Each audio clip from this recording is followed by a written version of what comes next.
Nagbabaga at umuusok pang balita. Pasok na sa pangalawang pagbasa ang bagong panukalang batas ni Idol Rapi, na ayon sa kanyang batas, ang sinumang mahuling magtapon ng basura ay may karampatang parusa na himigit kumulang forever single. Ayon pa sa mapagkakatiwalaang source, kapag ito ay napirmahan na ng ating Pangulo, ito ay maaari nang ipatupad sa mas matagal na panahon na maaaring aabutin ng 5 henerasyon.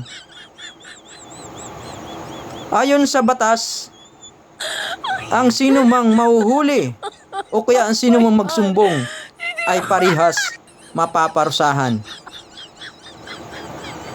At sa gayon, walang magsusumbong.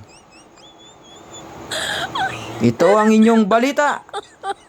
Balitang di kapanipaniwala. Nag-uulat sa habang buhay na panahon. Ang inyong naglilingkod. Walang iba kundi Buddy and Forever. At nagsasabing katagang, bye-bye.